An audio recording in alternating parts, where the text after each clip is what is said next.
I'm really excited to share this interview today with Dr. Peter Slane. He's become a good friend over the course of the last couple years as he's helped me with a number of things and continues to be a resource. And I love bouncing off ideas to people that see things differently. So enjoy this episode. We're going to talk about the immune system, but we're also going to talk about your mental state and how that actually affects things.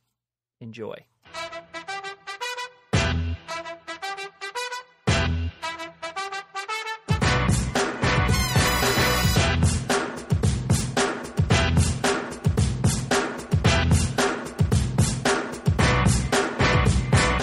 Thanks for listening.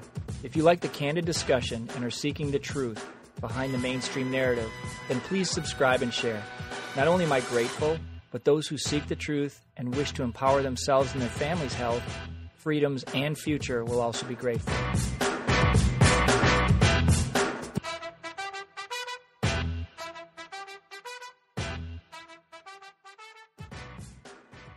Peter and I are going to discuss a vast perspective and a little deeper dive into the immune system and get Peter's take on, immunity overall, and then how we can apply it in this scare or this pandemic to then empower people to have more today strategies, more immediate strategies to move forward in your building of that immune response. So thanks for being here today with us, Dr. Pete. You bet. Thanks for having me. So, you want to give a little quick history, your background, how you came to this spot in your life and why you're doing what you're doing?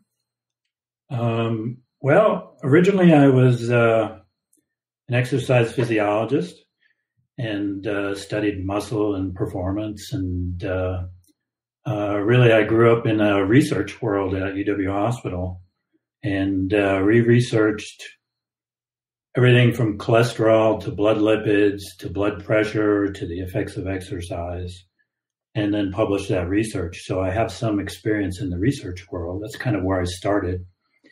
And then I had a car accident, and I went to a chiropractor, and she helped me out quite a bit and influenced me. And eventually I met Dr. Howard Loomis, who was another big influencer on my life, and decided to go to chiropractic school and continue the journey. So from there, it's just been every day another journey of more and more information, trying to learn more and more besides what's in textbooks. Because the journey, it's interesting because a lot of practitioners will, once they graduate, that's what they got, and they never kind of really expand on that. But, every day I just continue the journey and keep trying to put more and more pieces into a bigger understanding to kind of simplify things and to figure out what's most important and what's not real important.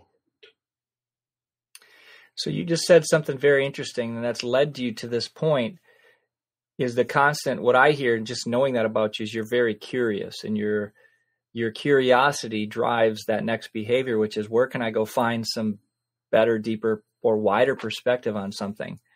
And that's what I've appreciated about how you go about it, is you're looking for an answer, and you look for an answer that not only is just someone's opinion or research might support, but seeing into that and what it might entail. Like, what does this mean in all these other areas? So go ahead. Right. And a lot of my knowledge has come from two really different places. One is curiosity, asking questions. So I'm just constantly asking questions due to curiosity. And there's an answer for every question you can come up with. Doesn't mean it's right or wrong, but at least you're getting different perspectives. And the other place where I get a lot of my knowledge is personal research. So I will measure a number of different things on a number of different people, let's call them, rather than patients. And everything from cytokines to antioxidant potential to heavy metals to toxicity levels, insulin resistance, and then map it all out and kind of watch the patterns to understand, when I do this, what happens to all those other things? And then you kind of start to understand the influences of some of those things I mentioned. And so it's kind of an ever evolving understanding based on data and based on intuition.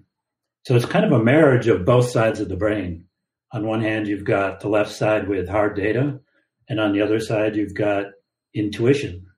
So it's kind of marrying both sides of our viewpoints to kind of come up with a working understanding. And I think in today's day and age, there's this need to feel like we're right. There's a need to feel like this is right. And you and I had a previous discussion about if there's, let's say there's a main body of research that's there and we have access to it, how many of us are pulling that research and reciting research supports this or this or this agenda? And what I'm fascinated and curious about is if we're all using the same research and taking something different out of it to promote this or that or this agenda or this philosophy or this product or service, then we're still left with the ability to discern with a logical eye and our own perspective, the lens we look through, as to how that applies to the big picture and the questions we continue to ask. And we could pick something like vitamin D3. We know blah, blah, blah, X, Y, and Z about vitamin D. And yet I also hear from another camp that looks at research very different, that it's a parathyroid hormone. It acts as a hormone in the body, and therefore in high copious amounts, it will throw other levels of fat-soluble vitamins off, such as A. It competes. So I'm fascinated by the possibility that where are we being misled by thinking that's our solution? So I still ask questions like that. I didn't mean to open a can of worms there, Peter. Oh, no. I think it's perfect because in my practice, I treat every person as an individual and they all have an individual state. So I can't take a general recommendation and put them on them. I can maybe make a modification to their intake or their behavior or, lifestyle, et cetera, suggest it, and then follow how that system responds to that input. That's about kind of what we're limited to, is how does an individual system respond to the inputs, either one that they are experiencing or two that we can suggest to help balance that system out. But no two systems are alike. We're all individuals. That's kind of what the immune system is about. I look at the immune system as self, okay? It's the current state of your self. And what do I mean by self? Two things. One, if you kind of think of the body as a computer, we're very similarly built like computers, only animated computers. The self, the immune function, is like the operating system of the computer, okay? The brainstem is more like the BIOS that controls what's the command structure is operating within that operating system. So let's look at, typically immune function is thought of as self versus non-self, right? How does my body defend things that are not itself, but also repair the self at the same time? So if my body wants to have an immune reaction to a pathogenic bacteria that has entered into my mouth, it's got to identify that it's not part of my mouth, first of all, or the immune system will start digesting my mouth. So self versus non-self. That's kind of the basis of the whole immune system. I think of self, I like to break things down from a scientific level into a little bit more of a spiritual level. And I think of self kind of like, how am I with my life, myself, my environment, and my current state of affairs? So if I'm resisting or reacting, either one, to some aspect of my life, my feelings, my job, what's going on outside of the world that I can't control, all these type of things, it's going to affect the overall function of self, meaning the immune system function, and how my body balances itself, and whether or not it's putting up resistance or acceptance. And that determines how the whole state of flow of the energy in the body flows. So does energy go where it needs to go? As soon as I become in a state of resistance, let's say I have a problem with somebody at work or my boss. I have a resistance inside of me, a feeling that I don't like. I'm trying to figure out what to do. The immune system is very much the same. It has to figure out what to do with that situation. But if I can stay present with whatever is happening, perfectly present, then the body digests that material, it processes it, and it's no longer a charge in the immune system.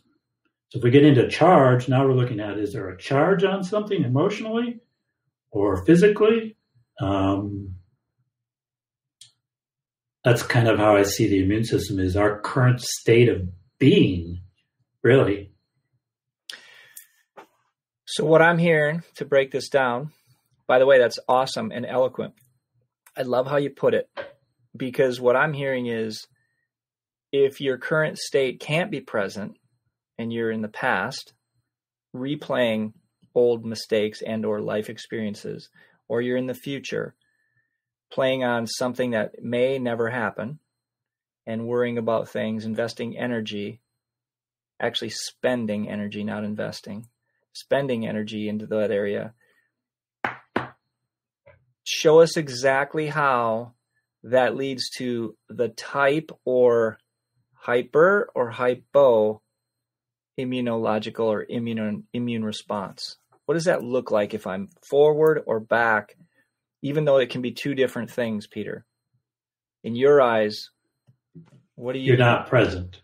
You're not present. So what does that look like? So what it looks like is, if you're not present, and the biggest reason not to be present is pain.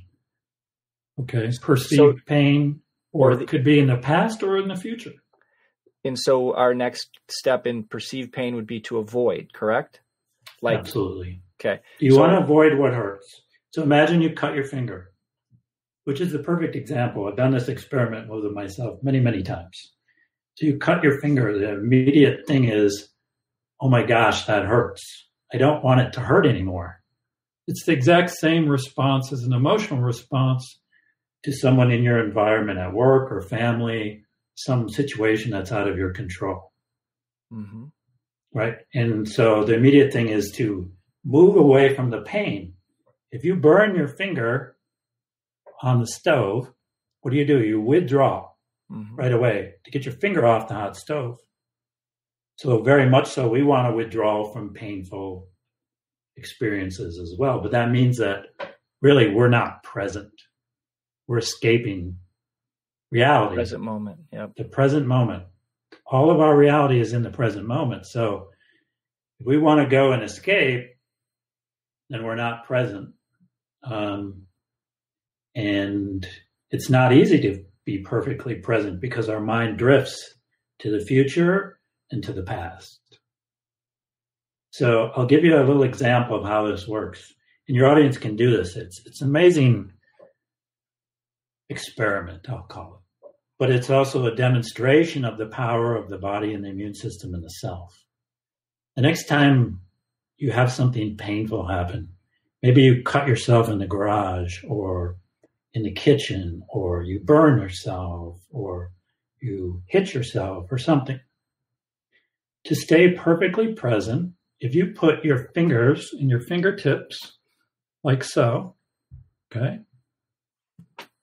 Just put your fingertips, and the fingers are bent, not like this, okay?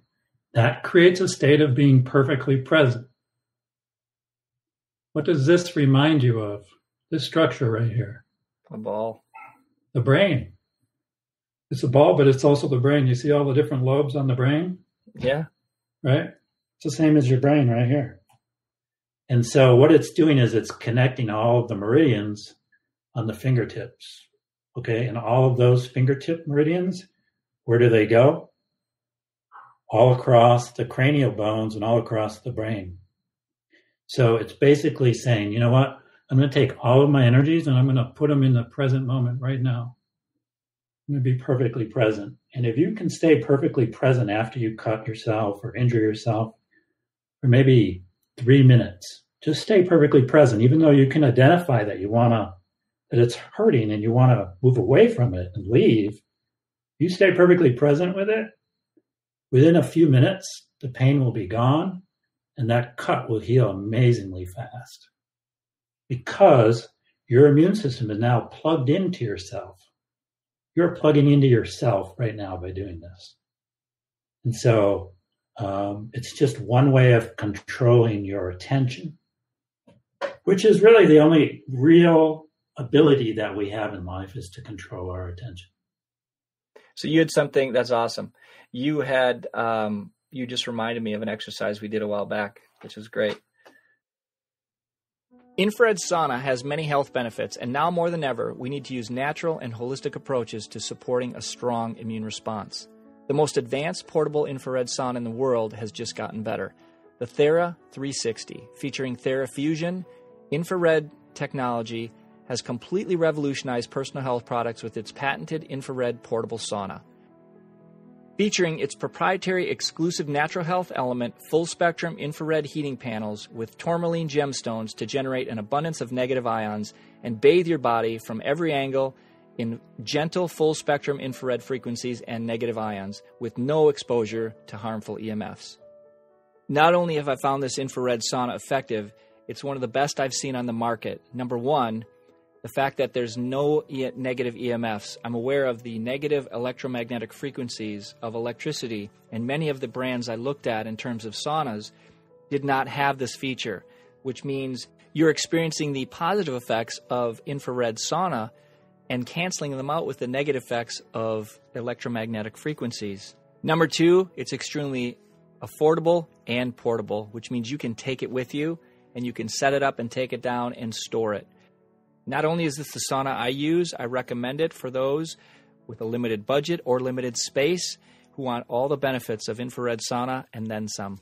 Some benefits include detoxification, decreased inflammation, increased circulation, pain relief, burn calories, sleep better, to enhance immune function or your overall health and wellness. Check out the Thera 360. Go to Therasage.com, that's THERASAGE.com, and use code F as in Frank, SDW, as in speaking Dr. Wade, 360. That's FSDW 360 for a 10% discount on your new sauna. That reminds me of a conversation when you say attention, and we talked about just a moment, our mind drifts. It's funny, like this radio station or TV station that is on 24/7, 365 for your lifetime, that will just, the rat brain, which just continues to move this tape reel of projection into the future and old videos from the past, but rarely ever, unless we actually discipline and invest energy into the present moment to go, hey, wait, here's something right in front of me. Like going for a walk and processing your day. That's still, you're still finding a way to detach from one step, one breath at a time. And I find it fascinating. Laying back as a kid, we use the example, just lay on your lawn, lay in the grass in a field and look up at the sky and watch the clouds. And before you know it, you're fixed on a cloud. And part of meditating that people struggle with is, oh, I'm doing it wrong. Oh, I can't do it. My mind goes, or I fall asleep. Or it's like, you're doing it right when you actually sit down and make an attempt. First step. Correct. Second is just have a greater respect and awareness for how the mind works by detaching yourself from what the brain is doing, thinking, creating, playing over and over and over all this stuff, and go, I can now observe it. And then all of a sudden you realize self, not self, to your point. Exactly. So where is self? Self. So let's build on that. Where you get excited about being able to help people with the simplicity of this. It's complex. It's always a struggle to make it as simple as possible because there are so many facets to it. But if we can kind of come out the biggest picture possible and kind of work our way down, I think that's always helpful. Um, uh, so let's just start with this state, right? The state of being is kind of the best way of saying what is yourself. Okay. Is your state of being okay right now? If not, you need to think about why not, and then start thinking about what aspects of my life do I want to observe honestly, and which things do I want to maybe even nudge a little and say, hey, you know what, I'm willing to kind of entertain this piece here for a while and see, is it something that I want, or something I don't want, something I'm not okay with, something I am okay with, and then kind of moving into it. So let's look at, maybe we can touch into autoimmune. Okay. Yep. So one of the very first things I do when I look at a patient is one of the very first things I'll test is, are they in an autoimmune state? Okay. Because the majority of all chronic patients are in an autoimmune state. So what do I mean by autoimmune? I mean, the layman version of autoimmune is that somehow my body is attacking itself, right? But if we think kind of going back to that state of being, some part of myself is not okay with my environment or my living arrangements or myself or what's happening in my life. Doesn't matter if it's right now, the past, etc. Right? And so autoimmune typically means that it's a weakened immune state, okay? But in response to things, there is an over response to a particular circumstance. Now, it doesn't matter if you call that a pathogen for the immune system or a circumstance in your life. Okay? I'll give you an example. Let's say you had a big assignment to do in school. You probably remember this. And you didn't get it done, and you have to go to school. What happens? You get a stomach ache, right? Are you sick? No, there's some circumstance that your body, meaning yourself, your immune system, your entire autonomic nervous system does not want to deal with. So it starts to produce symptoms to say, oh, I don't know if I can do this. So in the autoimmune state, there is not a balance of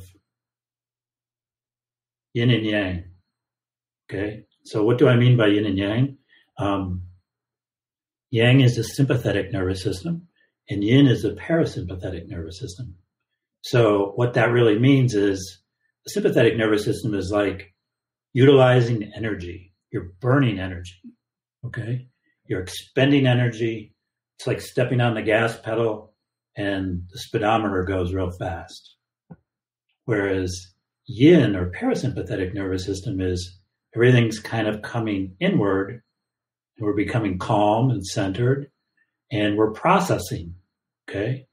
All immune function happens in a centralized parasympathetic state, a yin state, okay? And yin is associated with zinc. Parasympathetic, where we're out during the day, so the normal cycle of being, for most people, not everybody, is during the day after you wake up, you want to start expending energy. So your sympathetic nervous system becomes more active. You get some adrenaline, your heart rate goes up, your body temperature goes up, you have more energy. That's a more sympathetic nervous system. At night, the normal cycle is at night, when we're done with our day, the parasympathetic nervous system should be more in force. And then eventually we're going to go to sleep, which is a further venture into the parasympathetic nervous system.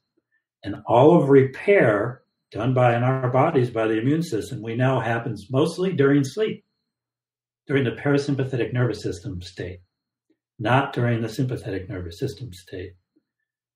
So what can happen is sometimes if somebody is stuck in a sympathetic nervous system state, it's very hard to get back and break back into that normal cycle, undulation of parasympathetic, sympathetic, parasympathetic, sympathetic, rest, active, rest, active.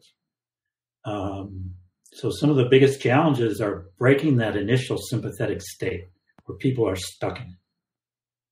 And the reason they're stuck in a sympathetic nervous system state is because there's a whole lot of stuff that needs to be processed that has not been processed yet.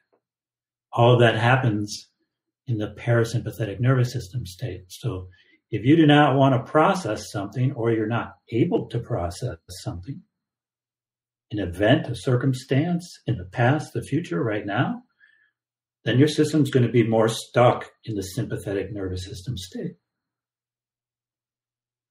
Which makes sense, because naturally your body wants to, obviously process and adapt. It's trying to survive. It's also, survival first, thrival second, or somewhere tertiary down the road, but self-regulation and adaptation. And so what I find fascinating is my phone dinging when we already had that conversation before we started, and it's me who's guilty of it. So as I love how you put that too, Peter. So what is a strategy? We've got about 6 minutes on this yet. What's a strategy people can do today? And I already have an idea what you're going to say here, which is perfect. Give me 2 strategies, maybe 3, that they can do today to help that sympathetic parasympathetic balance. The first thing is to kind of get an idea of where you are. So do you remember the exercise I did with you? Well, let's say I take you on a 20-foot stretch of sidewalk, right? And I put you exactly in the middle of it. That's perfect balance right in the middle, okay? Your heart rate's not too fast and it's not too slow. Your temperature's not too high and it's not too low. You're present right in the middle of everything. You have a perfect perspective of everything. Now, if I have you walk over to the right, which is the sympathetic side, and you go all the way to the end of that sidewalk, now you're in full sympathetic mode. How long does it take for you to get back to the far left side of that sidewalk? You have to go the entire way. So the goal is never to get fully out on that full sympathetic side unless you're doing exercise.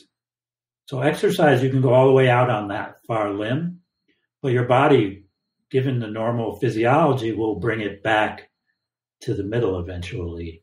And that exercise kind of helps to take the boundaries of both sides of that sidewalk and normalize it back, because exercise is a perfect regulator, pushes you one way and then it brings you back the other way. So exercise is a very good way to do that. And it also enhances processing. Some minor amount of processing gets done during exercise, but most of the processing gets done on the rebound from exercise. So when everything is slowing down and we're forced into that parasympathetic, relaxed, calm, euphoric state. That's one thing. Those are 2, actually. That's great, too. Awareness, yeah. And then how you might use exercise to your advantage. How can you overdo it? How can you overdo exercise? Your body has a certain ability to recover from exercise. So every time you're exercising, you're doing damage to your body, micro damage. And that damage needs to be cleaned up. So it needs to be done in, small enough bouts where your burden that the immune system has to clean all that up is doable. So it also means that maybe you don't want to exercise every single day. The one good thing about exercise, the other good thing is your mind. I look at the mind as the meridian system. So there's energy flows that start on the fingertips and go all the way up to the head, and they start on the toes and kind of come up to different places on the body. Those are our acupuncture meridians. And that whole network, different neurotransmitters and organ functions or control each one of those acupuncture meridians. And exercise helps because it allows the flow of all of those meridians to happen. That's what pretty much this same kind of thing does. So even if you were to do meditation and you were to put your fingertips like this, and you allow the energy to flow where it needs to go, then all of that processing starts to happen.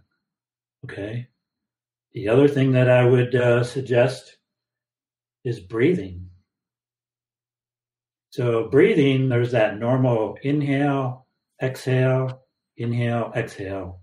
That entire inhale-exhale curve is the same as a yin-yang, up-down, sympathetic, parasympathetic curve, right? But our emotional processing pretty much all happens from the deep neck flexors, the diaphragm, and the pelvic floor. So if we're really never allowing ourselves to fully breathe, and feeling the tension within that breath, and we're really never processing our emotional burdens that we experience. I like it. I'm just making some notes here to change onto this. So I heard 3 things: exercise. I heard more actually, but we'll kind of make it into 3. And then the third one was breathing. So exercise. I'm going to put exercise and recovery. Yes. For let's just say a balanced approach. Correct. A proper dose. Yes. Good. And then third would be breathing. That's also awareness. So let me touch on the breathing part just a little bit more, okay?